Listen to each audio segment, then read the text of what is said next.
Hi, we're Babs Burnouts, and we are back at Witchlight.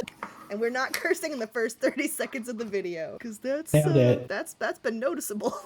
Sorry. No, it's literally me, because of my forking potty mouth.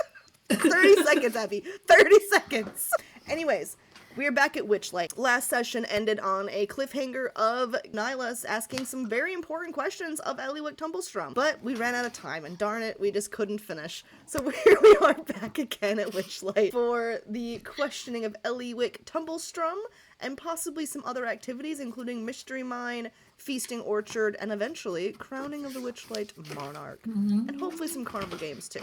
We've got about 2 hours-ish left in the carnival, although you've been told you have plenty of time to do all the activities, because time is an illusion. Carnival time, doubly so. And the mood at the carnival is pretty darn good. You have one level until it's absolutely the most positive it could be. Things are looking pretty good. You are at the Calliope. Dun dun dun dun dun dun dun dun dun dun dun dun dun dun dun, and you are ready to ask Eliwick some more questions. Here we go.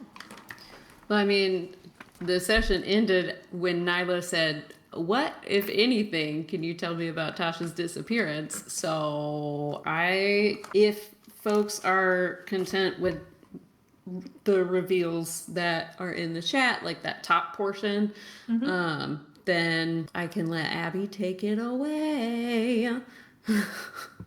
And then we can discuss and let you look ahead while we do other conversing, I guess. And so the time has come to spill the tea. So Eliwick looks at you, Nyla, and says, so you're wondering about Natasha and her disappearance and the connection with Zabilna. Yeah, and what happened with Tasha? Like, is Tasha connected to the hags in some way as well? And something happened to Tasha and I don't understand why and who was was it something that she did? Did she piss off the hags? Like, is that related? I don't know. I think I'm kind of living in that liminal space, Eliwick. Like I said, I just found out like a couple days ago that I'm a witch, and you've known that this whole time. So that's kind of the blank slate I'm working from, and haven't really been able to get any information about Tasha because the people in Cozy Cove who know about her couldn't say anything about her. Well, truly, I imagine they wouldn't be able to say anything. But why? Well, they have their own concerns to be worried with. Let us take a journey back in time, shall we? 8 years ago or so, Carnival was doing its thing, but Carnival is not without its problems. As I'm sure you're all aware, there's the issue where Witch and Light don't want to give back the Carnival. Now, no one knows for sure if they actually would have to, but better safe than sorry, I suppose. I won't judge them for it. Unfortunately, a few series of events happened to coincided 8 years ago. In fact, several different plot points all seem to converge at one horrible night at the carnival. I say horrible. The mood was actually pretty good that night. Unfortunately, I believe actually, and she kind of looks at you, I think all of you were actually there that night, which is distressing. Of course, Felix, you've been here a few times, but Nyla, you were here with your mentor, Natasha, and you guys were actually here to go into Prismere to handle some things. It's distressing that they took your memories from you because there's so much you don't know. Do you know what we were going to handle? Well, I believe they were trying to handle a problem with the hags, with the Hourglass Coven. Now, it seems to me, if you're back here and she's not, something would have happened there. Now, I very much doubt that she abandoned her mentee. I think it's much more likely that she demanded you run for your life. But from what? If I had to guess, probably the Coven. There's some things you don't know, and some things I'm afraid you're perhaps not ready to know. There's a lot that you don't remember as a witch that you would need to know. Specific things about intent magic, things about name magic. I mean, what is in a name after all? And why does one use one name on one plane and another on another plane? These are the things that you would have understood before you lost your memories. Really helping me feel great right now. I'm just trying to make you understand the situation you find yourself in. This might matter when you're in Prismere. It might seem harsh, but I'd rather you have a harsh reality when you have a nice cozy carnival to recover from it than in the cold Faewild, encountering I think Nyla just situations. sits down cross-legged and You muted there. God damn it. I think Nyla sits down cross-legged and kind of curls up a little bit into herself, and Alma comes out and sits like with her, and she looks up at Eliwick and just like gonna keep listening and keep taking all this shit in. I believe you and Tasha went into the Faewild to handle the Hourglass Coven, and my understanding is that perhaps there was a concern with her cauldron. Her cauldron? Yes, the Tasha's cauldron. Tasha's cauldron. What? Where is it? That would be in Prismere. So would it be where she is? Yes. Okay. In fact, I 100% believe if you find the cauldron, you will find Tasha. Did Tasha get turned into her cauldron? No.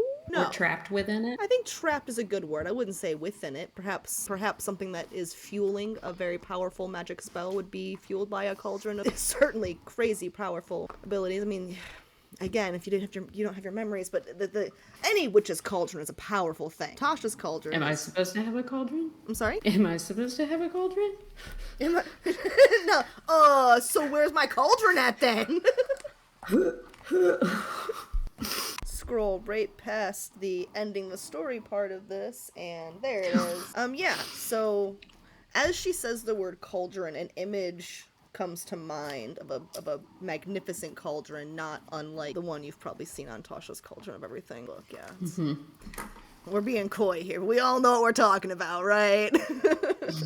Okay, so first Tasha and I went into Prismere to deal with the hags, potentially, ? And Sativa was waiting to talk to Tasha afterwards when we got back, but Tasha never came back. I woke up in the woods, and so 8 years ago, lots of very bad stuff happened, and the hags did several of those really bad things, ? Did 8 years ago, did the carnival, like on this same night that all this was happening, was this when the carnival landed in Cozy Cove? Maybe. My red strings.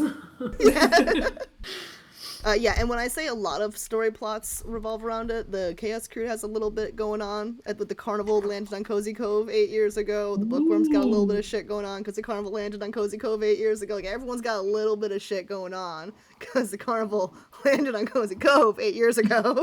Drama! And you said that I've been here several times before? Yeah, I mean, you've been at the carnival a few times. Of course, it was in different planes, right? So sometimes you were a little bit older, sometimes you were a little bit younger. You're not very good at staying in the right timeline, I'll say that.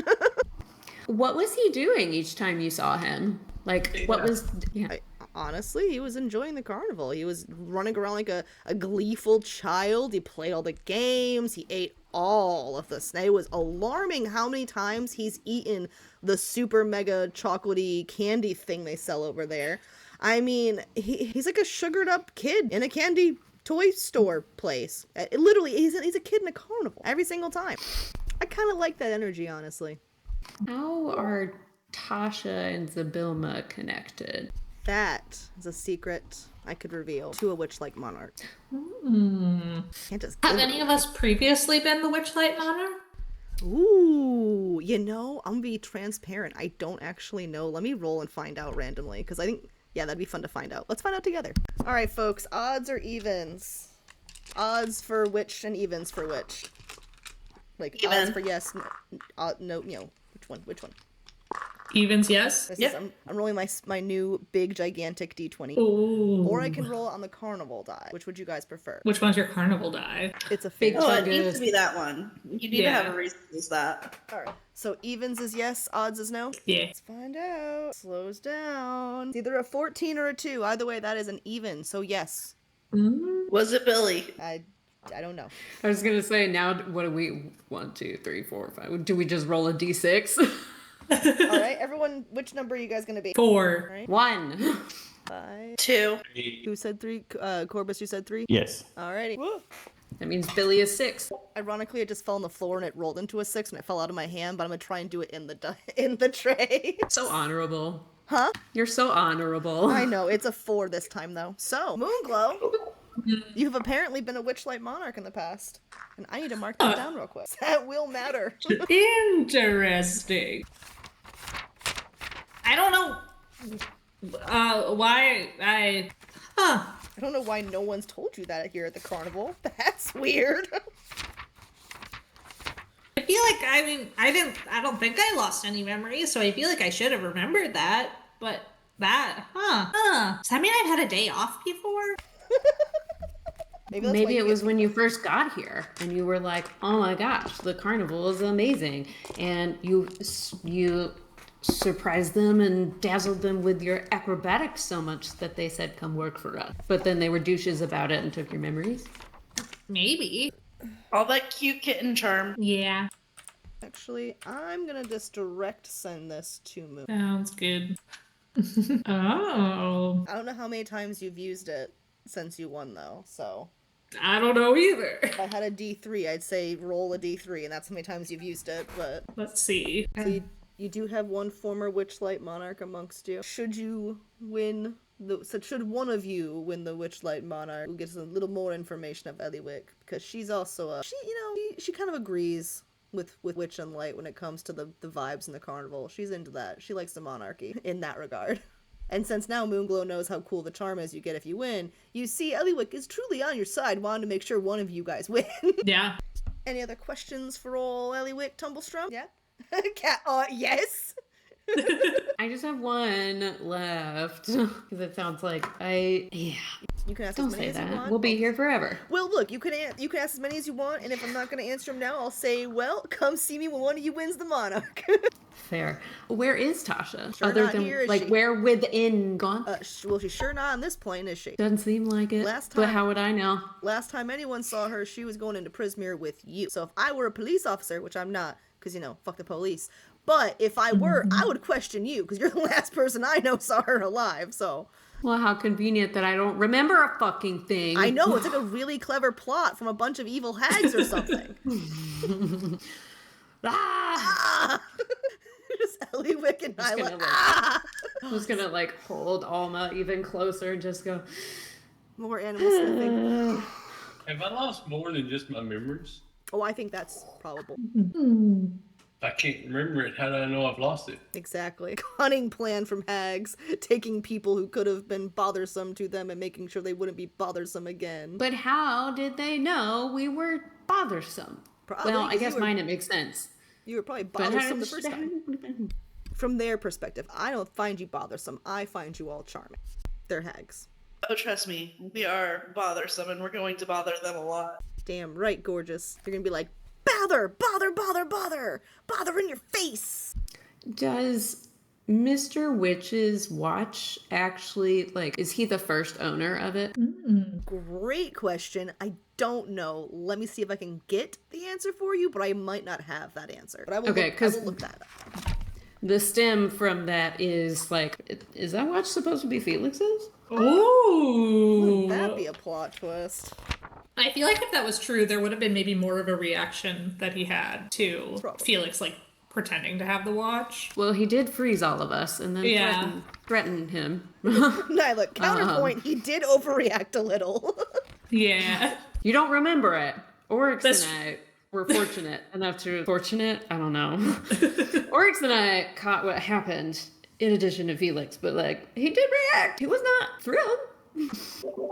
I have a follow-up question to that. Is the carnival, is it necessary to run and maintain and keep the carnival? Is the watch necessary to do that? That I can answer. Absolutely 100%. Without the watch, the carnival cannot run. That's why if you stole it from him, like Burley's idea to steal the watch would have been, in theory, successful because, like, yeah, that's absolutely blackmail. They would have to do what you want because they need that watch. What about the scepter? Mr. Light's scepter, is that required for the carnival as well? I don't think it's as required, but it would be as useful of a negotiating piece. There's no official answer that I can see, so I'm gonna make a call that it is Witch's watch, but perhaps the magic that ties it to the carnival was a newer thing done in that swap. Because frankly, we have more fun when I improv the answer any damn way, so we'll just roll with it. Since us were here 8 years ago at the carnival, possibly in other locations, did we run into each other, or, like, were we friends? Or, like, us becoming a crew, was that by design because of the events that have unfolded? Little column A, little column B. When I sent out when I got those tickets put aside for you is because I knew that you guys together could probably have the best chance of doing it based on your history with the hags and with the carnival. I think that you guys together could do it. You all have unique history. Unfortunately, I'm not going to blow smoke up your asses and say that I somehow knew how important you guys were back before you were even level 1 adventurers. No, I'm not going to say that. I didn't know the little things you people were doing. I was bouncing around doing my own thing. But I do think you probably have the best chance of doing this. So did the Coven make the carnival land on Cozy Cove? Or was that just another one of the freakish coincidences that happened that day? There's different theories on that. I personally think that maybe they did because they were trying to tie up some loose ends and they were trying to strong arm Cozy Cove into an arrangement of silence, and they knew that was the only way to do it.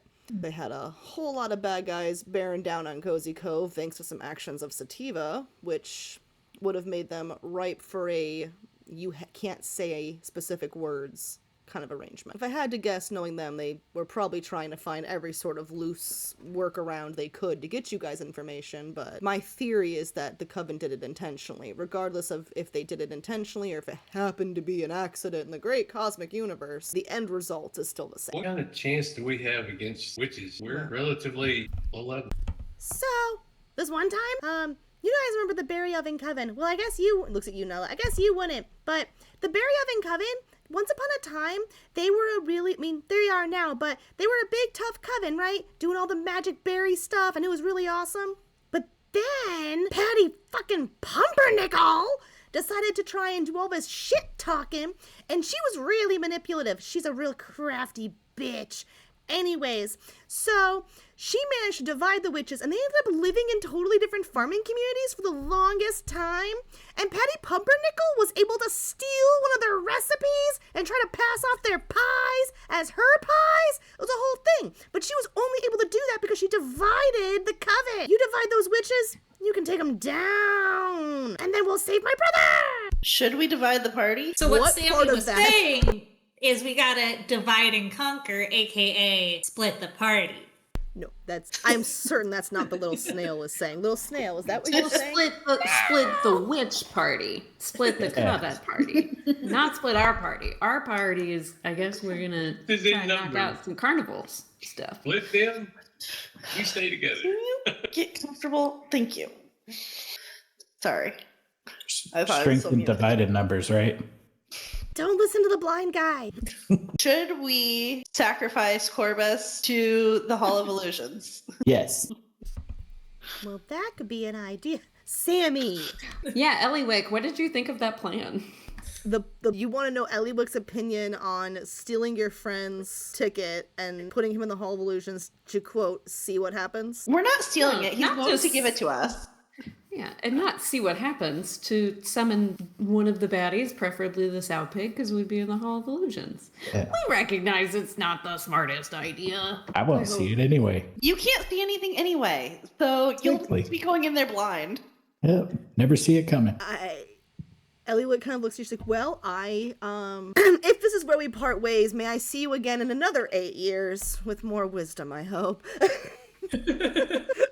I would say that the same things that lead to anyone without a ticket happening would happen if anyone doesn't have their ticket. So, does your friend have something that he really loves but is also okay losing? Because I think that you guys have already lost a lot of memories. He's already blind. Are we sure this is the route we want to go? We know they're okay taking people. They're okay taking abilities. They're okay taking senses. They're okay taking memories and years of life. Yeah, I think we were just asking, I was just asking, like, as a funny, like, what's your idea of that plan? How clever, it turns out, how risky and bad is it?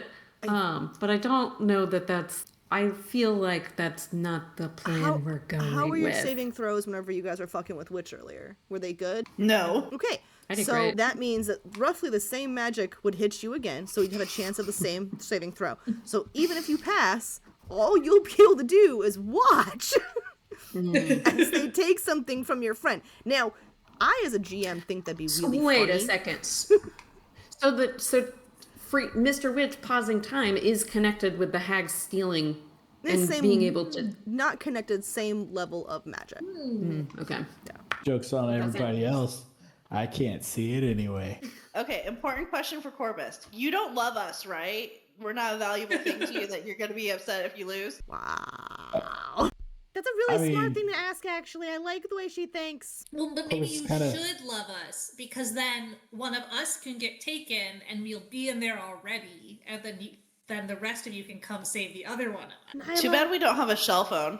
Nyla, don't let them do that. Moonglow is not on the right path with that one. We're just thinking creatively so we can warm our brains up before we go play some carnival games.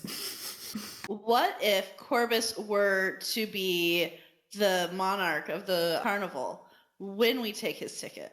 Would that help his chances any? It wouldn't But if help we're his the chance- monarch, the outcome would still happen. yeah, if we win the monarch, then we're good to go, no matter who it is. Yeah. Oh God, do we need to make this a group vote? Democracy, yeah! A group vote to sacrifice one of our own for shenanigans? I feel like I'd the rather person not. getting sacrificed, their vote probably does have the most weight, but I think that he's also been very pro being sacrificed, so maybe he just gets the one vote.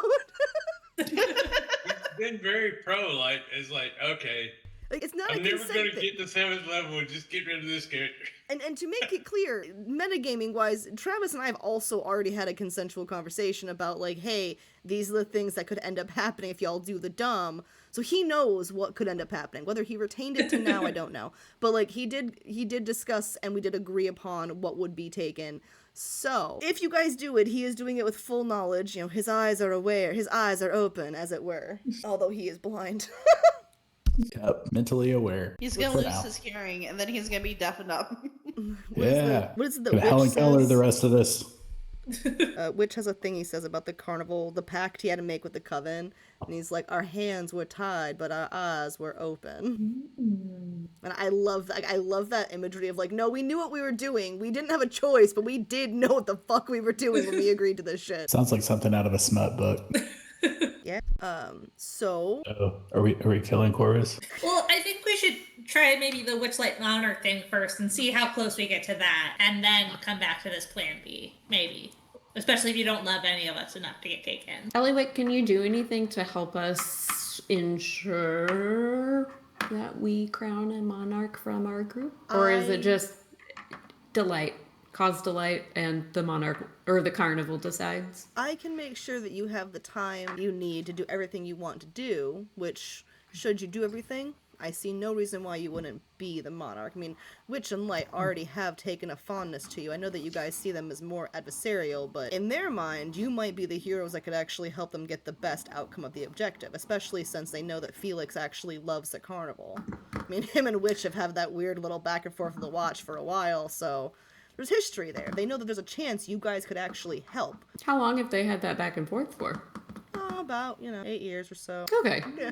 Okay. You get a Or sticker something. to say, like 8 years or so. Oh, what is the outcome that Mr. Witch wants if it is something like from this situation? You said it would be, we might be able to help ensure the most ideal outcome. Is that just him and Light getting to keep the carnival forever, or is there another outcome? It's them getting to keep the carnival forever, the Hourglass Coven not only no longer having this agreement with them, but being fully gotten rid of so they can never come back and try and do this kind of shit again. It's restoring their patron Zabilna to the carnival, because they also don't have their fairy godmother, as it were, to come around and spread some magic here and there. She used to drop by all the time, there used to be some fun to be had. So, ideally, the ideal outcome is you guys manage to not only solve the problem with the Coven and restore Zabilna, but you also happen to manage to do it in such a glorious way that they never have to interact with the other carnival and they can keep doing what they're doing. Maybe you even help organize a situation to where they can guarantee they won't have to go back to trading carnivals. They're basically, the latter is a little unrealistic, but that's their hopefulness, is to have them keep the carnival and also restore Zabilna and also get rid of the Hourglass Cup and this weird no-ticket thing. Because, look, profit margins are profit margins. It's weird to be this obsessed with making sure you have a ticket at a carnival. It's weird. Let's go ahead and take our first 15 now then. We'll come back at 15 after the hour. Any last questions? And then we'll head to the feasting orchard. Woo-woo! Sounds good. All right. So, questions we have. Were we in Cozy Cove as in the group proper when the carnival landed there? Maybe not Nyla and Felix, but the others. Cozy Cove was in its infancy and it was still being built, in fact, 8 years ago. You had a couple of small little, I don't want to say shanties, they were decent enough houses, but the inn was still being built. Sativa had just arrived, so her house, her tea shop wasn't built. Howard's blacksmithy hadn't been put up yet. In the scope of things, Cozy Cove was a very new community, and this all happened right when they were trying to grow, right when Sativa was fleeing multitudes of people trying to kill her. Right when Babs and Howard were also trying to retire, right when Highstrom was going through a bunch of big tumultuous changes. So a lot has happened in the past 10 years because this area is rapidly growing. Unfortunately, it was barely even a set of buildings 8 years ago. So if any of you were there, it was only because you happened to be in the area, but Cozy Cove itself wasn't really even a thing. They maybe had spare rooms people could stay in. Arguably, Babs's house was a pretty large one, so she let people stay there in the early days, but you wouldn't have been there visiting casually. Any suggestions on how to defeat... Oh, sorry, go ahead. Sorry. Is the reason that they have that warding spell in Cozy Cove because of what happened 8 years ago? The sort of. So the lore with that is that the barrier was always an idea that happened when Babs and Howard were having a nice meal at an inn, and they dealt with this repugnant person next to them. His name was Hogwash. And Babs said, I never ever in a million years want to ever deal with a man like Hogwash ever again, because he's just a smelly, evil sack of shit. And they said, you know what, when we retire, let's make a little magical barrier so people like that guy can't get in. And so they had the idea of the barrier, and Babs had already started laying the groundwork for that barrier. However, she had not had close the amount of time, energy, resources, etc. to make it the barrier that it is today. And at that same time that she's basically putting the babiest of barriers up, they have entire gangs of evil people descending on Cozy Cove because of some shit that happened in other campaign events. So what you're saying is all of our adventures that we're having with you are going on at the same time, in a way. And are Same world, and they all impact each other. Sammy can't be in any other group now because he went off to Witchlight with you guys. So everything that everyone else does impacts other people. So next question I see is any suggestions on how to defeat the minions of the 3 hags? At the end of the day, they're just stat blocks. I could dig through and pull out the specific ones, but the Lornling uses a Lornling one. Sow Pig uses, I think they're just stat blocks. You just beat them. I could pull them up and give you some specifics if there are any. I don't think any of them have any specific weaknesses. Resistances. Yeah, I don't think off the top of my head any of them do. I'd have to dig through because the instructions in the book are use the blank stat block for this one. So they're just telling you to use basic other creature stat blocks. I can dig and find what those are when that comes and let you guys know. Since you did ask, we'll say that Eliwick did tell you. But I don't think any of them have any major ones, but I can dig that up for you to make sure we have an answer. But the official answer is, nah, they're just stat blocks. Fucking DPS down. Where'd my pen go? So I can make that note. Minion weaknesses, if any. And is one of the hags a bigger, badder bitch than the others? No. Matter of opinion, probably.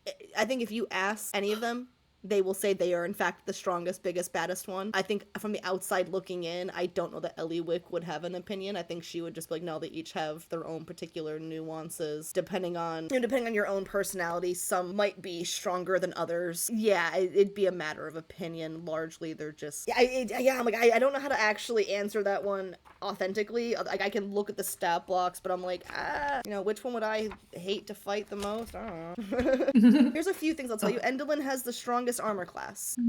So I can tell you that. Skabatha has the most hit points. So I know one has the weird allergy to going counterclockwise. Does that just give us a buff if we do that? So she's allergic to it, so she sneezes, and she therefore she'll overcome with a fit of sneezing, and she can't cast spells. Pretty useful for a witch.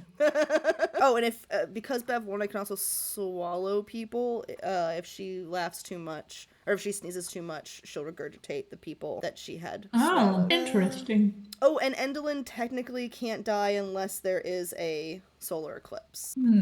But again, it's a matter of perspective, right? This one has this advantage, this one has this advantage, Do we have to kill them? Eclipses happen in Prismeer? The thing about an eclipse is, it doesn't have to be a one, does it? And Eloise kind of smiles a little bit, and she's like, the thing about Endolin is she gets a little obsessed with being afraid of eclipses. A lot of things can be an eclipse. Cloud darkness, or casting darkness. Minor illusion plus daylight. Yeah. I think we could, if that's the case, I think there's, If you want to know more we're a about, clever little crew. if you want to know more about the fear of the eclipse, I suggest you speak. You've seen, or some of you have seen, the shadow. They call the shadow Gleam's shadow. I would suggest you speak to Gleam. Moonglow, you know of Gleam. Yep. I sure do. You sure do. Gleam, the elf acrobat, is blessed with kindness, grace, and the power of moonlight. She wears a crescent moon mask and is one half of an acrobatic duo called the Slonian Twins, alongside Glister, her sunny twin. Gleam wants to reunite with her twin and return to the Witchlight Carnival where they belong. Her personality trait is that she's shy, except for when she's on stage or under the big top. Her ideal is that everyone should be free to express themselves however they wish. Her bond is that she loves Glister with all her heart and feels incomplete without her. And her flaw is that she avoids conflict. Look, relatable. Gleam is been missing for a while as well, as has Glister. The people whisper about it. You don't know much more than that, but you've heard whispers. So yeah, I can't really answer the is one of the hags bigger or badder. I can give you some pointers as to why that's not really possible, and here's a few clues for future encounters. But Amelia, Right, Grasso. but is there a Regina George of the trio?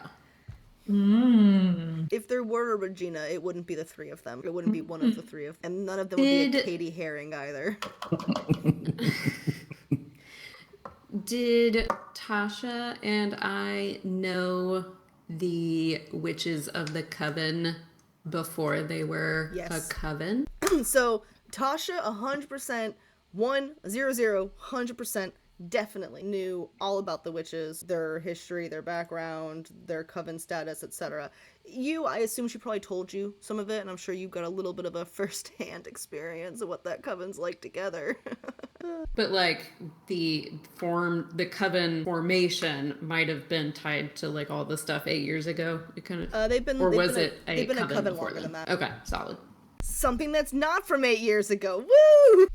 You know, the next set of activities is going to be starting soon. I think maybe we should head out. Yeah, what we doing next? The Feasting Orchard. I think this is where Corvus and Oryx are gonna shine. Isn't there a competition? There is. But yes, there is a competition. It's an eating competition in the Feasting Orchard. So you're all departing the Calliope and heading towards the Feasting Orchard, correct? Yes. Yeah, thanks for all your help, Eliwick. We'll Eliwick come Wiz, see you afterwards. I'll see you later. Enjoy the Feasting Orchard. Eat to your delight. I think you'll enjoy it. Try to have fun before you head into Prismere. It's not going to be all fun and games there, so you should enjoy some fun and games now. Make sure you win the Monarch, and don't dwell on things that aren't happy for now. You'll have plenty of time to do that later. And you guys can head over to the Feasting Orchard, and there, music and mirth radiate from this park. The heady scents of flowers, mead, and berry pie waft through the air. Stilt walkers pluck fruit from trees. Musicians drum, pipe, and strum. And everywhere is singing, dancing, and an inordinate amount of custom. The Feasting Orchard bustles all through the night with storytellers, musicians, acrobatics, and feasting tables are set up everywhere. You can grab food, you can grab drink, you can sit and enjoy. Everyone enjoys a bit of food and merriment, of course. But you can also enter the fairy cake eating contest. This contest runs repeatedly throughout the evening, and it costs 1 ticket punch to enter, of course not for you dear burnouts. And the contest table is piled high with these small glazed cupcakes, and each one is filled with a dollop of berry custard. The goal? Simple. Eat as many cupcakes as you can in 60 seconds. You can swallow a cupcake in about 3 seconds and safely eat as many cupcakes as 3 plus your constitution modifier. I'm reading that correctly? And then each cupcake past that is going to be a DC that you'll roll your con for. It'll be a con saving throw, and should you fail that throw, you'll take a degree of custard damage. Those of you who were in the Amazing. sour berry eating contest, yeah, very similar. Minus acrobatics and obstacle course. Cupcakes, let's go. So Step Yeah. right up. Come and join the Feasting Orchards Fairy Cake Eating Contest. Our next round starts in just a few minutes, so see us now if you're interested in entering. I'll go right up. Moonglow also goes. Oh, so many familiar and friendly faces. Look at you. Oh, Moonglow, I'm so glad you're here. So all Thanks. of you are It's gonna fun be to get to try this for once. Oh, yeah, it's fun. It's much more fun than eating the stale day olds the next day, am I right? This will be so much fun for you. Yeah. This is a lot of fun. And how many of your friends are going to be joining you in this competition? 3, 2, 3, 4, 5. All of us. All of us. All of us. All for one. And one for the custards. Okay, they show you to the table. You can go ahead and take a seat. We'll get started here in a minute, and your DM will start dealing with all your rolls. And won't that be fun for her? All right, so you get to eat a cupcake every 3 seconds. So, to speed things along, we'll assume the first 3 cupcakes you guys shove into your mouths go down pretty well, pretty easily. You get through the first 3. They are delicious cupcakes. You were worried they might be a little too sweet or a little too dense, but they're airy, they're fluffy. They are perfect cupcakes for conveying big, delicious dollops of berry custard. And the first 3 go down, no problem. Then the 4, also no issues for anyone involved. Number 5, no issues for anyone except for, I believe, Ray. And did anyone have a +0? Did I have made I someone roll? had +0. You. All right, so Corbus, go ahead and do your first saving throw, the first con saving throw. Crit. Okay, nailed it. Great. And now Corbus and Moon. No. Who had the Ray? Right. Corbus and Ray will both make their con saves. Need to roll again? That was for your first one. Oh, I should have not jumped ahead of myself. I thought you were all at 4, not 3. 3. Modified 20. All right, Ray, you were good. Corbus, you were not. And then I deal you. Ooh! All right, Corbus, you take 7 custard damage. Jesus. Yeah. Okay. Yeah. Sorry. That looked unpleasant. Yeah. It's wicked tummy ache. So you each Yeah, get your 5th that was- cupcake down. I think from here on out, everyone's gonna have to roll, correct? Alrighty. Next round of cupcakes. And then we're all gonna do saving throws. 6 cupcakes down. Let's see those saving throws. Corbus, you pass. 8.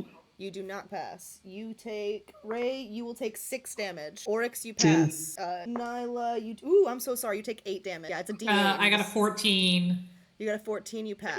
Yep. Felix did a 7. Felix got a 19. Oh, Felix, you pass. Cool. All right.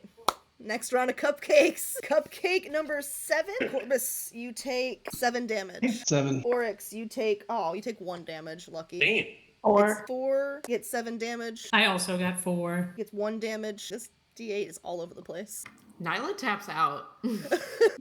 Right? Because like if I take damage again, I'm down. Right? Yeah. I know you said this is like temp. It's a tummy Right? ache. It's a tummy ache that immediately is resolved at the end of the competition. Like once you leave the Okay. stage, your tummy ache also goes away. Okay. You can do it, Nyla. She'll try. Felix, I think you can see that Felix she's has just adjusted like 21. gorging.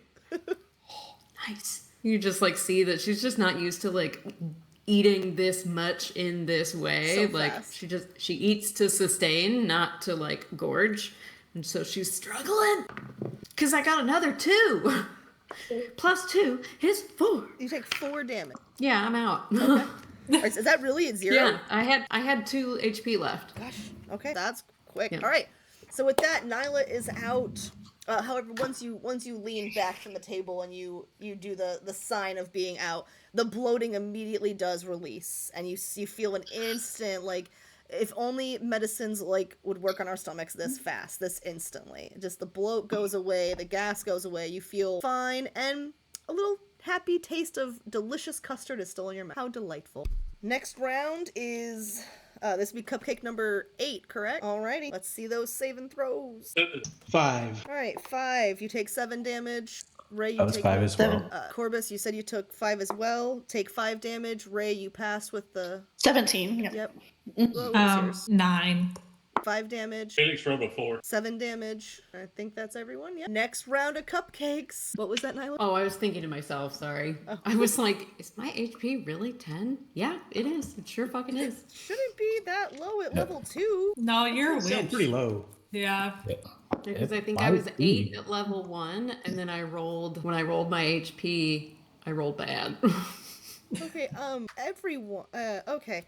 So a thing I do with my other, especially with the Chaos Crew, because they're just druids and bards and they're oh so squishy, and also the bookworms, because their tank is a rogue. The first 3 levels, if you want to just take max die for your health, please do. Otherwise, you will die. The first thing you encounter in Prismeer will not only one-shot you, it will one-shot you and I don't know, like, teabag you afterwards. Like, please consider taking max hit points on your die until level 3, I make you roll for it, because at that point, you've got a pool to deal with. But, like, yeah, you're gonna get yourself killed, exactly. It's dangerous to go alone. Take more of this. So if you guys want to adopt that rule, please just send me your updated character sheets whenever. It's not really going to matter until Prismeer, so you can send it to me whenever you send me your level 3 sheets when we get to Prismeer. So, speaking of dying, I'm dead. Okay, so Corbus, with that last one, you sit back, you indicate that you're out, and just like with Nyla, the bloat goes away, the pain disappears, you're out of the contest, but you're not in pain, and you still have a taste of delicious cupcakes in your mouth. Now we're on round 9, correct? Let's see how those con saves go. Believe so. Oryx, 4. take 5 damage. 5. 5, take 7 damage. Felix with an 8, take 1 damage. Ray, take none, you're good. And now we can start round 10, right? Or did that kill Kenny? I'm at 2. Sorry, I'm at 4.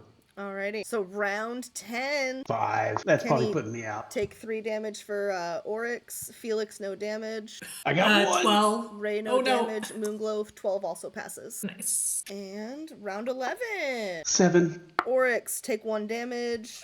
Felix, I'm take out. 2 damage. Nat 20. Take no damage. Shove the whole cupcake in your mouth and said, "What?" I'm ready. Ray, what about you? 17. All right, you're good. Woo, round 12. This is exciting. Ray, you're good. You got into that rhythm. 9. She was good. Did 9 Moonglow? Yep. 2 damage. Oh, Moonglow's out. Aw, Felix, you're good. Oryx, you were out last round as well, correct? All right, so we're just down to So it's just Ray and Felix, right? Man. Because Moonglow just went out. All right, so with that, Yep. Oryx and Moonglow, you both sit back, indicate you're out. The bloat does pass. Any custard still on your face, obviously, is still there. But no longer bloated with a tummy ache. You simply have the taste of good cupcakes on your mouth. And next up, saving throws for Felix and Ray. Felix, that passes. Felix, you won. Oh, I didn't see yours, Ray. 3 damage.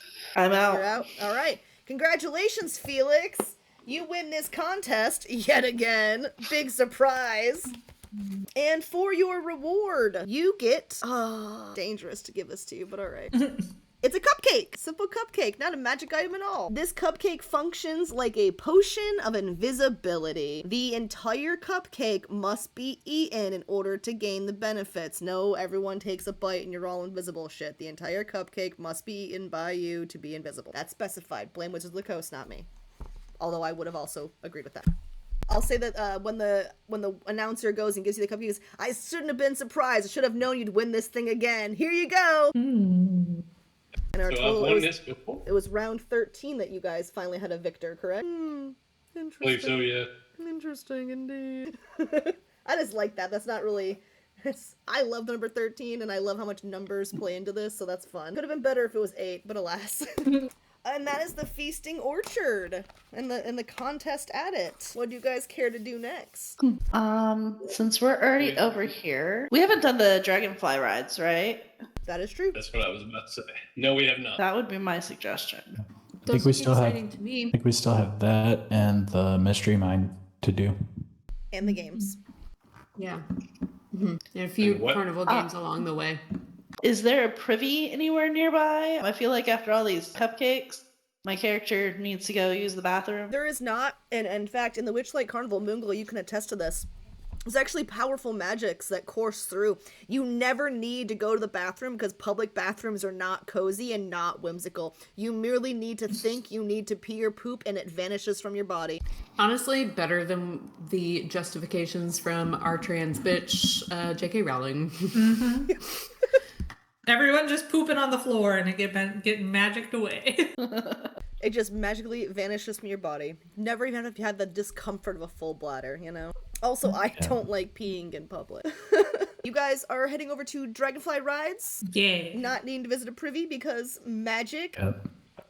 After learning that, every once in a while, Corvus just giggles and goes, "Hey, I just magicked."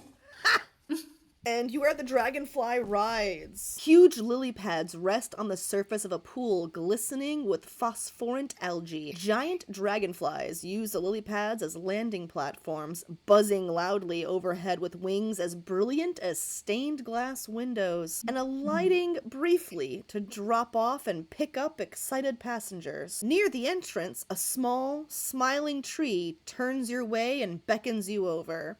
A red squirrel clings to its leafy canopy, peering at you suspiciously. It's the squirrel you guys met earlier with Northwind, right? Mm-hmm. Anyways, they're just chilling there. We already discussed what Red is, correct? Did we already discuss what Red is? The squirrel? He's a... Is Red the... He's a guy, right? No, that was the monkey. That's the monkey, yeah. He's a little squirrel who is the beneficiary of a Druid's Awaken spell. He's got an intelligence of 10, and he speaks common. He's a cool guy! Dragonfly riding costs 1 ticket punch, but of course is free to the burnouts. Yeah. I go into my bag and pull out some dried fruit and nut and offer it to Red. Oh, yeah! Snacks, yeah! I freaking love snacks, man! Heck yeah! Man, you guys are the best! I remember you guys from earlier. Do you guys remember me? Yeah, you were over at the tree when we were just getting here, weren't you? Yeah, that's this guy. And he kind of pats on Northwind, because Northwind is also chilling there. Okay. But you can ride the dragonflies, which are beautiful, gigantic dragonflies. They are trained to fly their riders in lazy figure eights around the carnival's thoroughfare at a height of about 20 feet. Can they, is it like, could we ride them and get off of them before we get back here? Or Sure. is it like a full loop-de-loop? I'll say sure. I'll say this. It'll depend on the wisdom animal handling check you do to see how you steer it, because that's written for you guys to see if you are able to handle it. If you're successful, I'll say yes, you can. Because we could just have them drop us off at the mystery mine. Heck yeah. Yeah. Moonglo's down to ride. Yeah. Let's do it. Let's ride. That's right. I'm in. We can also maybe scout out where the carnival games are that we still have to play. Because I know there's quite a few. They are actually all right by the mystery mines. Oh. Oh. What a crazy random Well, happenstance. to be clear, I'm being a little snarky, but also, to be clear, they are here and here. So, like, they are actually right by the mystery mines. You guys are able to get onto these beautiful dragonflies. You can actually pick what color they are, should you wish to. And you are able to make a wisdom animal handling check to see how well you steer your dragonflies. 15. All right, Moonglow and Ray, you both succeed in your wisdom animal handling check. I rolled a Yay. 19. Felix. 12. Nyla, 19. you had a 12. Mm-hmm. Alrighty. Surprising no one, Nyla succeeds, obviously. She's talented with animals. Felix succeeds, obviously. Talented with animals. Ray succeeds, obviously. Talented with animals. Moonglow succeeds, obviously. Talented with animals. Oryx, I saw a 19, correct? Oryx, maybe surprising some of you, go with animals. Corbus the blind guy, however, does not do as great. Corbus, He does not. Can he hop on one of ours? We'll certainly find out in a minute. I'm going to modify a little bit of this adventure part here. Because Corbus rolled so poorly, his dragonfly doesn't actually respond well to his commands and proceeds to try to buck Corbus off. Corbus is blind and has no idea what's happening, and everyone is now able to make a different wisdom and animal handling check to see if they're able to guide their dragonfly to catch Corbus as he falls. 21. Okay, so 16. I guess highest is going to be the most successful. All right. I think Moonglow is our current victor. 20. Yeah. Yep. Yeah. 10. Great. So Moonglow at the 21, you and Ray, she had a 20, both race towards Corbus, and you're able to grab all your feline agility, snatch Corbus, and slap him on the back of on the back, the front. Which way you putting him? Back. All right. You slap him behind you so he doesn't fall 20 feet below.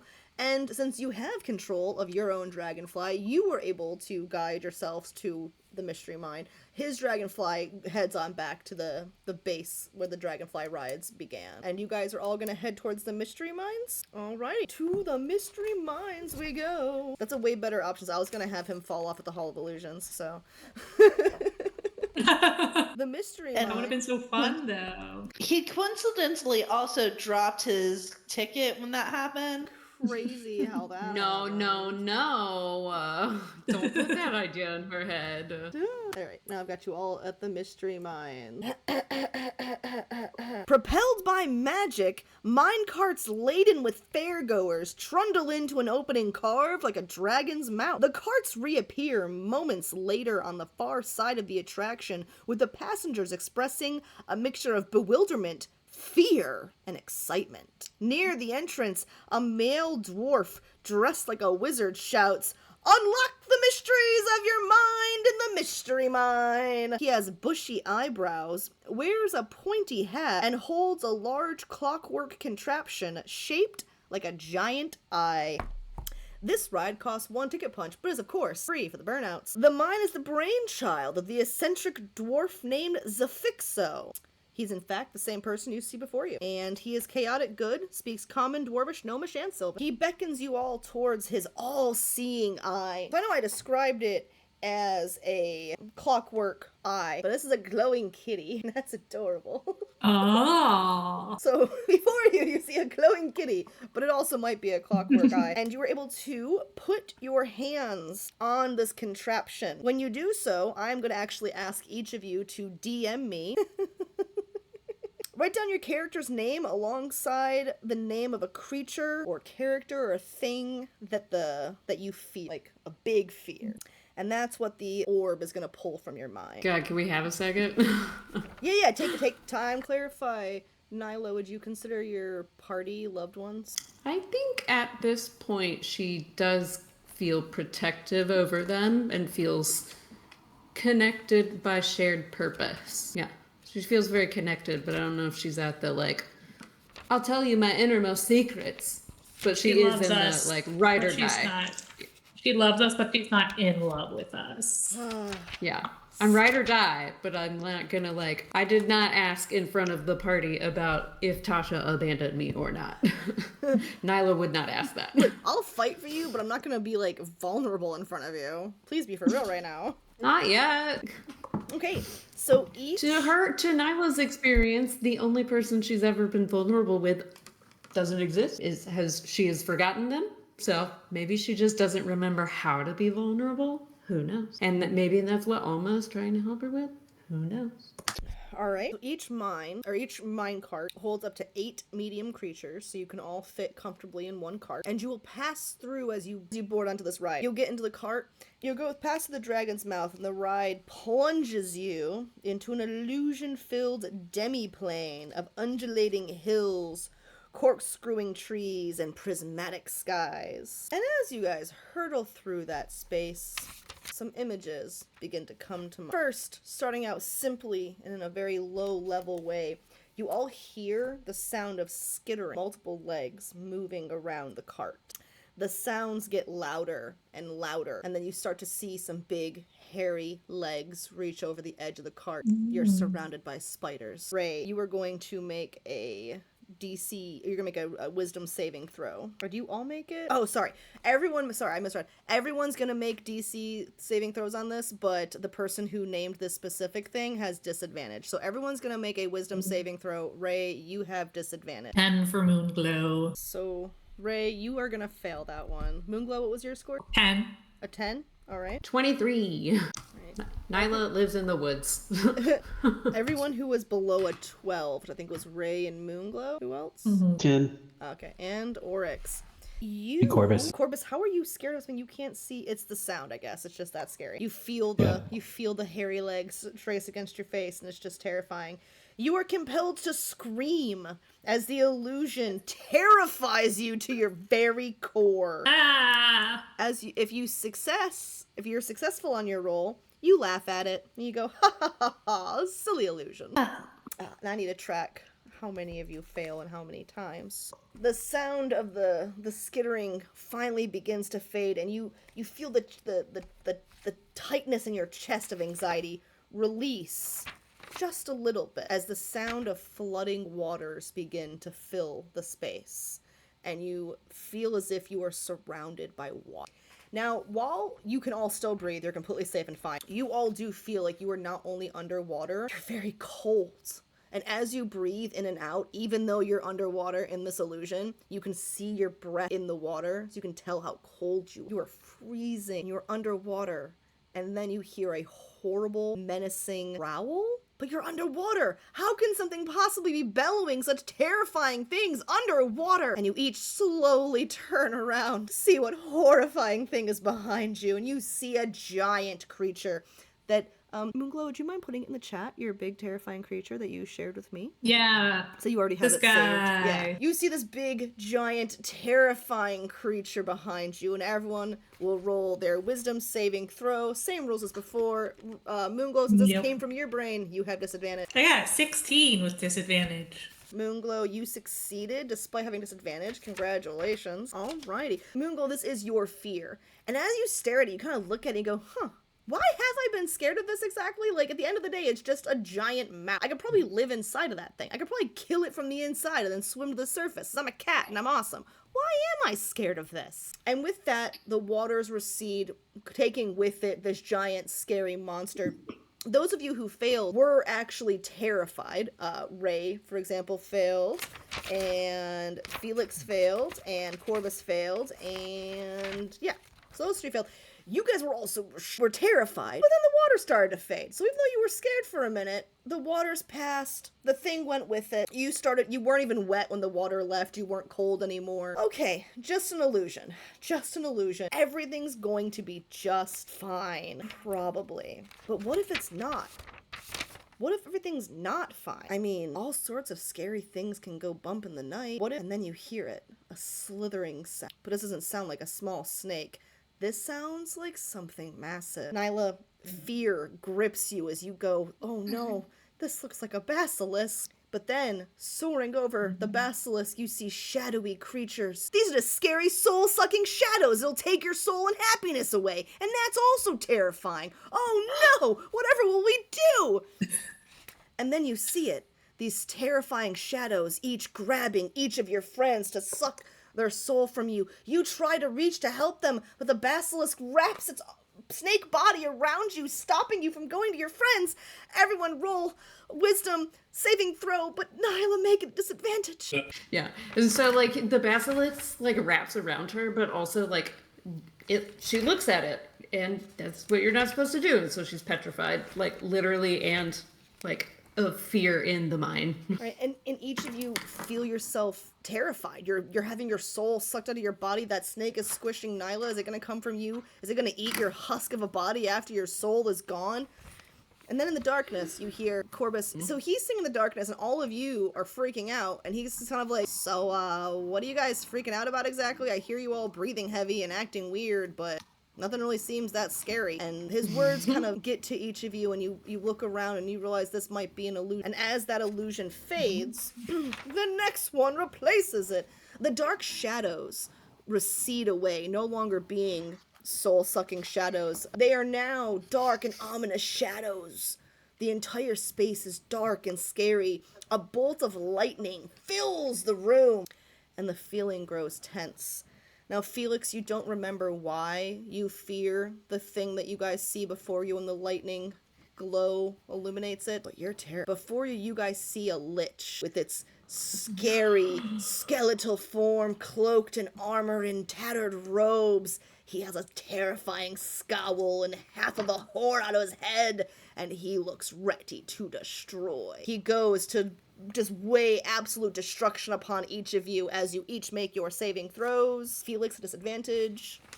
Alright, so I have Nyla, what'd you get? 22. 20. Okay, so I have Nyla passes, Felix passes, Ray passes, Corvus does not, Moonglow does not, and Oryx does. Correct? Excellent. So Felix, this is your fear, and for some reason a memory stirs. You don't have your memories, but you remember the place in which this fear comes. Once upon a time, you had a mentor who had been hunted by, maybe not this lich, you don't really know what lich it was, you don't have those memories, but you know why you have this fear. But when you see it, you realize that lich never actually was able to do anything to you, because you were always able to give them a slip. You'll give him the slip now, and you'll make sure your friends don't get taken down either. You're not afraid of him, his stupid skeleton face, and his stupid ugly face, jerk face McGee. And with that, he fades, and those of you who were in fear feel the chest loosen a little bit, and you don't feel quite as scared anymore. And then we flip to Corbus. All around you hear it. The sounds of tools vanishing from your workspace. You go, damn raccoons, it must be those damn raccoons. And then you see it, one spectral image, and then another, and then another. As little ghost-like raccoons go around stealing all your equipment, running away with it, stealing your tools, stealing all your projects, and everyone will make a wisdom saving throw, except for Corbus will make it at disadvantage. Can I make mine with advantage because I just think it's so delightful that it's a spectral army of raccoons and I want to pet each and every one of them. Sure. So. All right, so we have Nyla is feared from this. Felix, Ray, you're fine. Corbus, you're not fine. Moonglow and Oryx, you're fine. Why would you be scared of little raccoon-like ghosts stealing tools? You'll just get new tools. But the rest of you are, in fact, terrified of this. This is a scary thing. And as that fades, a new terrifying reality fills your space. Was that Corbus or Oryx that failed that one with me? That was Corbus. Yeah, that was me. Corbus? Oh no. Hey, we're the only two that failed our own? Huh? Maybe? I think so. I failed mine. Oh yeah, Oh, you did shit. fail spiders. Yeah. Oh god, we're 3 out of 5 then. Our odds are bad. I love how you're like, oh, our odds are bad. You don't know what's going to happen if you all fail. But you're like, well, this is not good. You all see, first you see some tentacles in the darkness, and then finally illumination fills the air, and there you see a gigantic mind flare. This is the thing that Oryx apparently fears most, and it is heading right towards you. It is screaming that it will kill you all. So we have Nyla, who was scared of Basilisk Dementors, and her friends all died, who was successful with 3 of the saves, correct? Cool. Felix, terrified of liches, passed 3, failed 3. Ray, terrified of spiders, and I understand it completely, failed 3, passed 3 as well. You were scared in the beginning, then you got stronger and braver each time. Corbus, my dude, for somebody who was blind, you were scared an awful lot. I see that you failed 5 times. Yep. Pass one. Scared of raccoons that steal your tools and ghosts. And Yep. Moonglow, I see that you failed 3 and 1 and successful 3. You were scared of freezing temperatures, drowning, and that giant scary thing. Yes. Oryx, 3 to 3 as well. Scared of mind flares, based on the stories you heard as a child. All you know is they come at you quick and will try and kill you, and it certainly did scare you. So, oh boy, I was really hoping more of you. So everyone keep track of those numbers. Any character who succeeds on those succeed on all of them would gain advantage on all charisma-based ability checks made at the carnival, but that does not include any of you. No. Any character who fails 3 or more times, which is most of you, is haunted by nightmares for 1d8 days. I will let you each roll that d8 yourself, because I figured you wouldn't want me to do that, because my d8's been rolling real high. And please also note that on yourself, how many days you'll have these nightmares. Corbus, that's 8, I see. I think Ray, I saw 7. Yep, 6 for Moonglow. 4 for Oryx. 1d8. 1d8, 4 for Oryx. Felix, that's a 4. Said 1d8, like we're not adding anything to it, it's just whatever the Yep. d8 rolls. Cool. Bless. A 1. A 1? Alright. That's good, Nyla. You're gonna probably have to be on most watch because apparently everyone else is gonna be exhausted. Until the nightmares end, the character must succeed on a DC 12 wisdom saving throw after finishing a long rest, or you will gain 1d3 levels of exhaustion. Oh, damn. Any spell that ends a curse rids the character of these nightmares, but does not remove the levels of exhaustion that you would have gained as a result of that. So, like, if you get 3 levels of exhaustion, but then you get the curse removed, you'd still have those levels of exhaustion, but you wouldn't have the curse, so you could actually get better. It's welcome to the Faewild! He looks over at the Boons and Banes card. I had to type up my Fae curse list yesterday. The failing was a 1d4 levels of exhaustion. 3 level. How is it? 1d3. 1d3. 1d3? I don't even have one of those. I know, I have an excuse to buy new dice now, yay! It's a d6 halved. Or you can buy a thing of D3s. Or you can buy a thing of D3s. This is like Dice Goblin territory. So the effect is just that we have nightmares, and then if we fail our save, we get exhaustion. Okay, it's not like we're hallucinating or anything. Nope, just nightmares. Have you seen what exhausted does to you? I have. Oh yeah. So Nyla doesn't have to long rest the first night we are there, depending on what happens. Like, I could just trance. And then I could just watch everybody, make sure your nightmares don't make you sleepwalk to your death. That's probably a good thing. For the first day. I'm so hyped for Prismere. But with that, you have done a few activities. Time is not being rushed, but for the sake of things moving, the time does move forward. However, you still have all the time in the world to do all the carnival games. There is no rush. Michael Leonlat just wants to move a little bit. He likes to move it, you know? And with that, you guys, you come out the mystery mine once again, a little shaken, a little stirred, a little needing a martini if I had to guess. But you were all well and good for the most part, and you were free to explore the carnival games. Did the mood of the carnival change at all with us doing the feasting orchard and our feat of indulgence? Not really. It hasn't And gone also down. our haunting. Huh? Maybe it was balanced out by our haunting. Yeah, the mystery mine does not really help anything, unfortunately. Well, it helps me, but helps the story progress later, but... That was really rough. Maybe we go play some carnival games now. Yeah. You guys are afraid of some interesting things. They really are. Ghost raccoons? There has to be a When you story need a about hammer, that. when you need a hammer, it needs to be there. And you're sure it's the ghost raccoons and not just your lack of vision and object Did you permanence? see those raccoons? Did you see They those were raccoons in there? adorable. Yeah, they were super cute. I'd let them take my stuff all the time. As long as they brought it back. They don't, though. That's what's scary about them. And Moonglow, you were scared of a fish? You're a cat. Cats eat fish. Yeah, but that guy's real big. That's lots of extra bites of fish. Extra sushi. That's true. Would you say that's a real big fish? Surprise didn't come sooner, honestly. Heyo. That's what she said. What carnival games do you guys want to go to? There's the ring toss, there's catch the dragon, there's the gnomes, the goblins, the guessing, the staring, and the Trinkle My It's, a trinket store. Trinkle My Its! I forgot I made up Trinkle My Its. Yeah. You made up what? Sorry, I think I forgot about something you made up. What was that? Trinkle My It's, a trinket store. Oh, that's not a game though. Okay, that's just a trinket place. Okay. Cool. I like the idea of playing rings. What about you guys? I'm down, let's do it. Yeah. Thought I had forgotten. Anything to kind of shake off those shivers. All right, so where do you guys want to go to? Which game first? Ring toss. Ring toss. This owl mirage is no mirage. Adorn its horn with 2 or 3 rings to win a prize. This game involves tossing rings over a horn of a wooden statuette of an owl mirage, a cute bunny-like creature with a horn like a unicorn's. And it's freaking adorable. How does something this cute exist? Oh, look at that little guy. Oh, I want to. Can we transmute Alma to look like that? Alma kind of looks at you and her ears fall back. She just kind of, you can feel the side eye, but you see Nyla go, "Oh my god, it's so cute. How do I get one?" And then she goes and she sees Alma and she's like, "Not as a replacement, as a friend." I mean, Alma, if you had a horn on your head, you could stab people with it. Mm-hmm. Alma like backs away even further into herself. She is very she's very anti-conflict.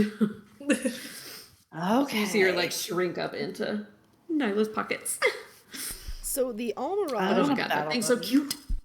So the owl mirage teleports around a tabletop, making it hard to score a success. Each participant gets 3 rings, and tossing the ring on the owl mirage's horn requires a successful DC dexterity check. 2 successful tosses will earn you 1 roll on the carnival prizes table. 3 successes will earn you 2 prizes. Let's play. So who wants to go? You all can play, because you have your burnout passes. There's no need to do your Your Ticket Punch, obviously. And actually, I think these are all free to play. Actually, are they? Oh no, they are actually 1 Ticket Punch a piece. So yeah, you see now why you need those burnouts. It would have been back and forth buying tickets all night, all these Ticket Punches. So, who's up first? You'll roll the d20 and use your dexterity modifier to assist you. I'll go. Glow. You're gonna go first. All right, 3 dexterity checks, please. All right. You just roll 3d20. Yeah. Nice. That's a lot of failure. Yeah, that's a lot of failure. So you 1, 2, 3 miss each one because again you are blind. Yep. And with it teleporting versus moving, you were really pretty helpless to try and echolocate where it is or where it's going. Who's up next? Felix. I'll go. Okay, that's a 12, a 7, and a nat 20. All right, so a nat 20 is great. I will go ahead and reward you the nat 20. You would not have won because you got a nat 20. I'll give you 1 prize for the nat 20 on the victory. Yeah. Kenny, I'm seeing 3 dice, 2 of which are victories, 1 which is a nat 20. You can go ahead and have 2 prizes as well because you got a nat 20 on one of those successes. So you'll get 2 prizes. We'll get to the prize part in a minute. Felix, I saw one of your dice rolls was an 11. I need 2 more from you. It's a 13 adjusted. Gotcha. Okay. 13. I need 2 more from you. You can do them all. 8. Okay. 19. Okay, you succeed on one of those, so you do not get a prize in 4. The DC for this is 17, by the way. Whoa. And Ray, those are 3 fails, unfortunately, unless you have a 7 modifier. Not in this, unless I can perform. Nope, unfortunately not. And then, Nyla, did I see your rolls yet? I am rolling now. First one was a 7, second was a 17, third is a 9. Alright, unfortunately that is also not successful. So, to the winners of this game, so I think we had Felix with 1 nat 20, so you get 1 prize, right? Do I have that right? Who had the nat 20? Moonglow had the nat 20. Okay, and then Kenny also had a nat 20 with another victory, so you're both going to get to roll. Moonglow, you get 1 prize, so roll a d8. 3. 3, you get a packet of pixie dust! Hey! Hey! Kenny, go ahead and roll twice. Roll d20 twice. Or no, a d8 twice. 8 and a 5. The 5 is a replica unicorn horn filled with candy. And 8, so you said 8 was the other one, right? Okay. Yep. That is a glove puppet in the shape of a wizard. As an action, you can move the puppet's arms to cast the minor illusion cantrip. After 3 uses, the puppet disappears into a puff of smoke. Unless you're Nyla and you want to hold on to the puppet. Just you wait. I'm gonna put something cool in that puppet. Okay, so those are all the victories we had from this game, correct? Moving right along, what we doing next? Catch the dragon, catch the dragon.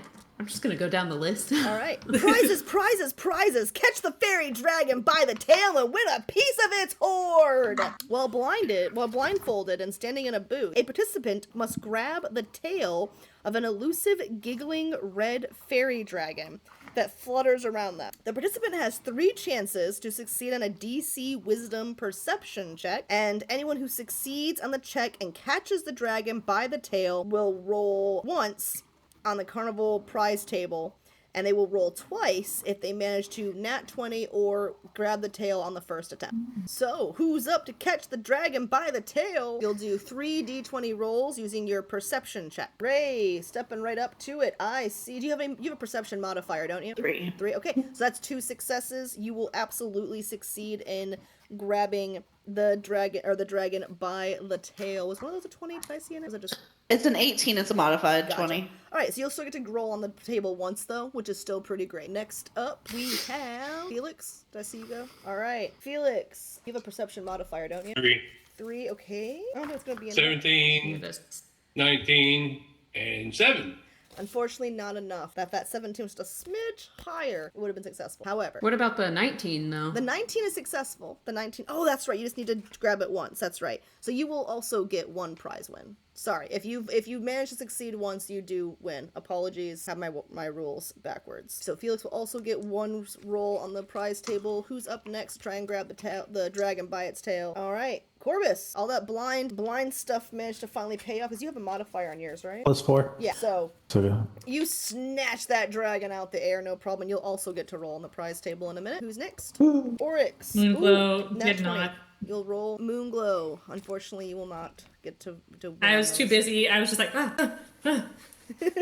just batting it, but forgetting I should grab it. Right, naturally, as one does. So it looks like Kenny will also get it, and then Nyla, I think your last one. I also crit. Okay. It's the only success I got.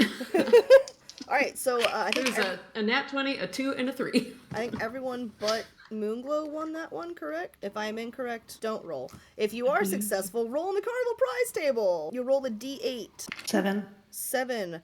A cuddly toy spider. Ironic, considering your fear earlier. As an action, you can stroke the spider and gain the benefit of the spider climb spell.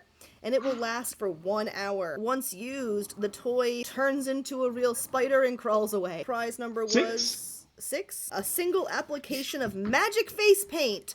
As an action, you can apply the face paint to yourself or another creature. The recipient gains the benefit of Disguise Self spell, and it lasts for 1 hour, or until the recipient chooses to end the effect. Next, number 5 for Billy. A unicorn horn filled with candy. 8. For crits, we get to roll twice. Did I say that? I think so. Crit or first win, 2 prizes. Sure, sounds great. If you critted, everyone roll again. I could have written it down wrong.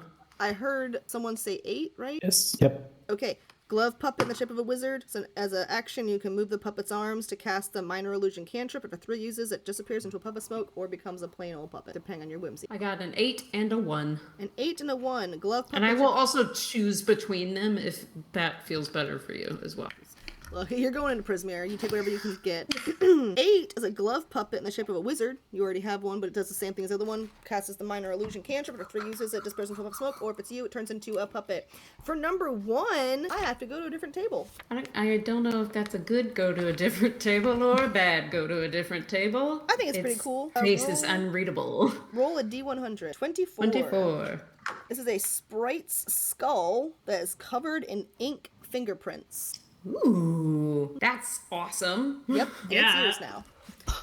Any other carnival prizes that need to be rolled? I think that was everyone. Dope sauce. Could you? Did Oryx roll twice? Oh, for the crit, that's Oh, right. you're right, I didn't. 5. A replica unicorn horn filled with candy.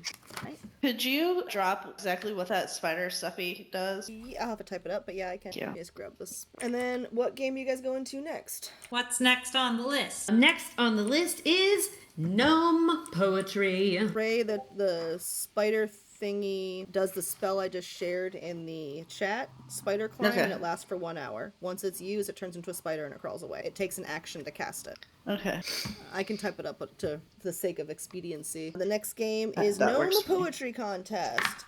Sound the chime, it's time to rhyme. You bring the poem, we'll bring the gnome. A participant must outperform a gnome in a best of 5 poetry contest. Doing so requires 3 successful DC 15 charisma performance checks in 5 or fewer attempts. Someone who wins the contest rolls once on the carnival prize table or twice if they succeed 3 times without failing a check. So it'd be 3 times in a row. You said it's charisma?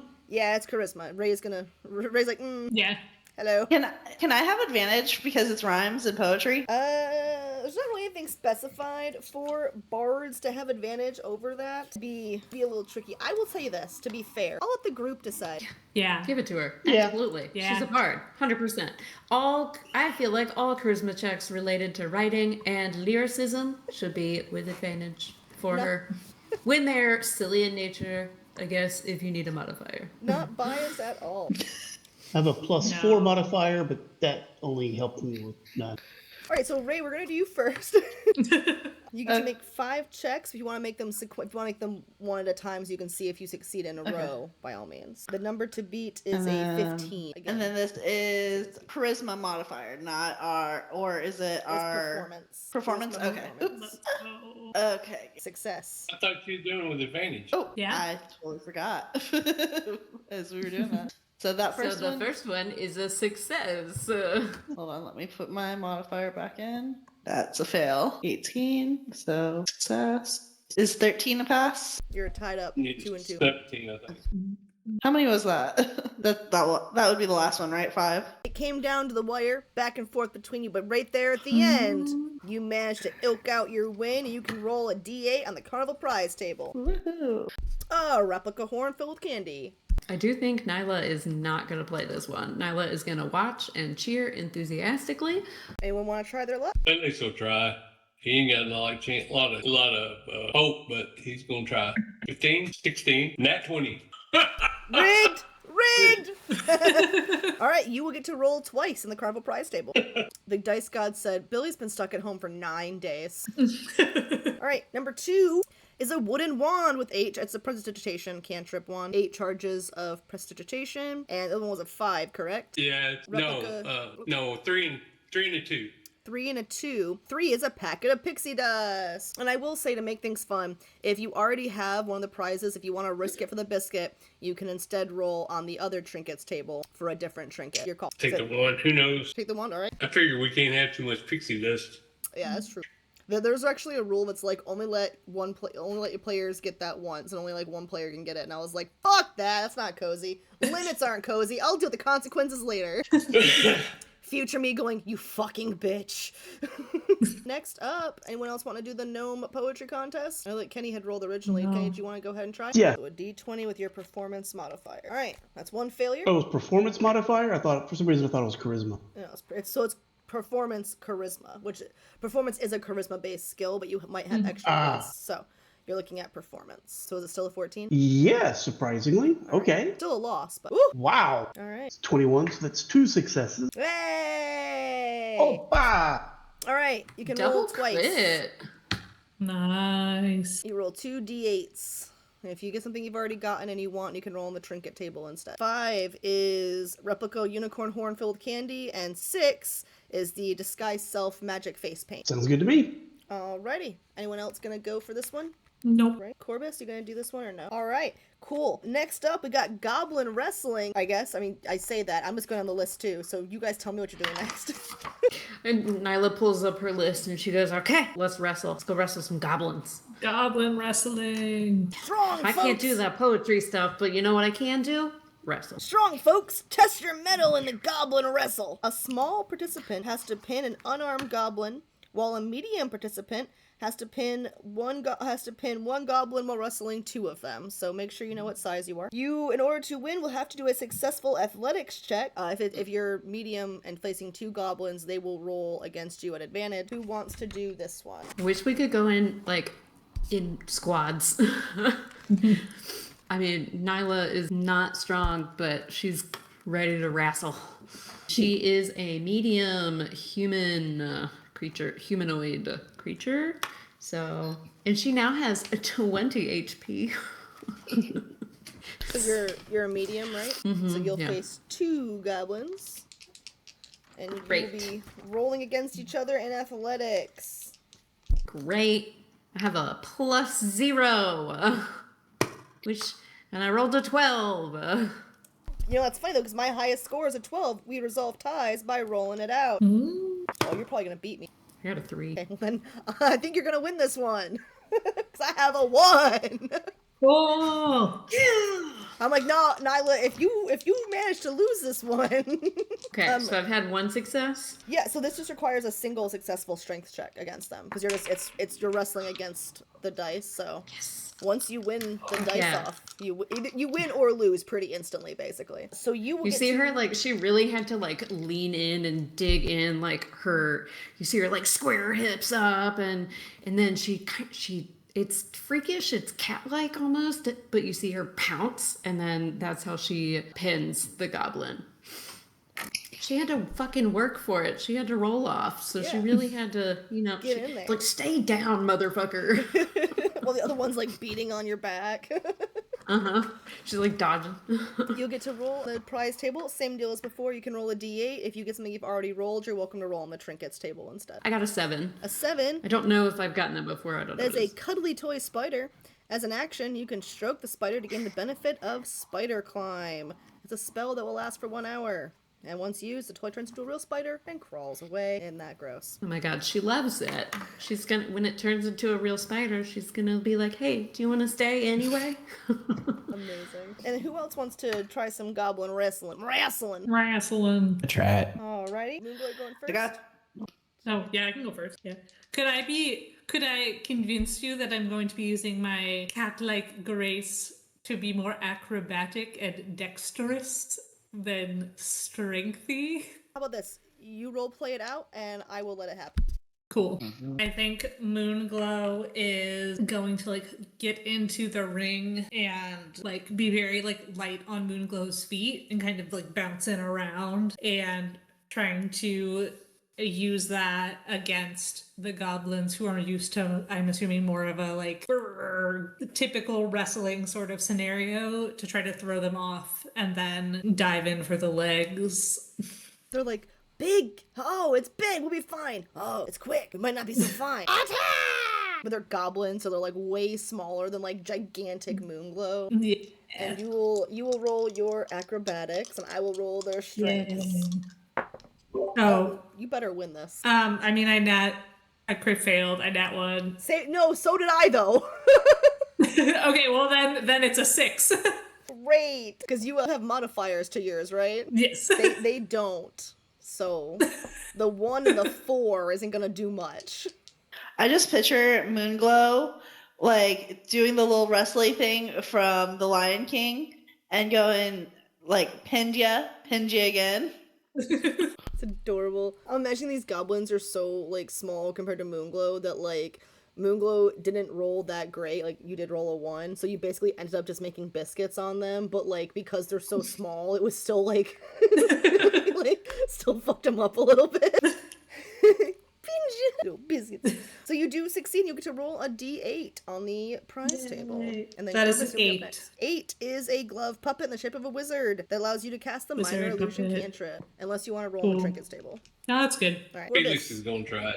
Oh, well, Corbus said he was going to next, but then Felix, you're right up after Corbus. Okay. Corbus, that is not great. Try again. Well, actually, no, you don't get. I forget. This is not a best out of 2. Yeah, so you lose. Corbus, you just got your ass kicked by 2 goblins. The one with the 4 didn't do too great, but the one with the 15 did a bit better than you. Yeah. This is the last time I bet on Corbus for something. In all fairness, Blind. Corbus is never the racehorse to bet on. Nyla comes over and just like helps you out of the wrestling ring. Is like, okay, Okay, old man. Okay, let's I'm why don't we small. just sit down? Oh, you should only take 1 because you're small. All right, 1 dice it is. Oh, you okay? Well, his 1 goblin friend is not the good roller. He rolled a 2. So congratulations, you win your gnome wrestling competition. Do you want to, or sorry, goblin wrestling? Go ahead and roll a d8.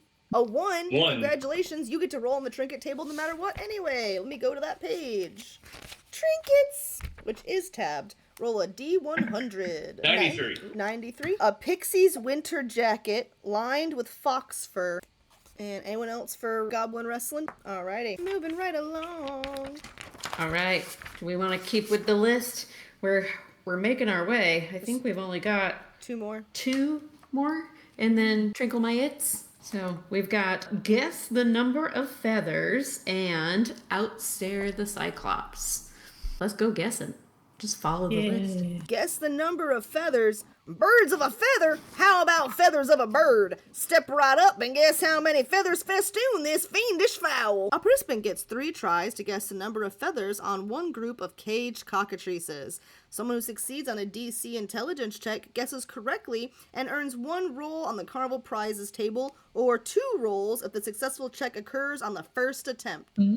So step right up. Count the feathers of this fiendish fowl. Step right up, friends. Don't be shy. Who has the highest intelligence amongst you? All right. Corbus. Okay, 2 more. First one was not a success. But the second 2 were, or the second one, what's your intelligence modifier? +3.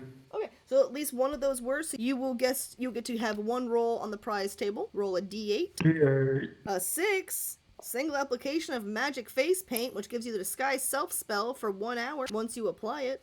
And who's up next to guess the number of feathers on this fiendish fowl? I'll try it.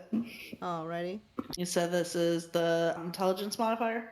15. Alright, 15 is unfortunately not enough to win the first one, so you'll get 2 more rolls. Not enough. And... ooh, that is enough actually, so you'll get to roll a d8. Number 2 is a wooden wand with 8 charges with prestidigitation cantrip loaded on it. You can expend 1 charge to use that cantrip, and the wand cannot be recharged. And if you don't want it, you are welcome to roll on the trinkets table. You also might find use for it.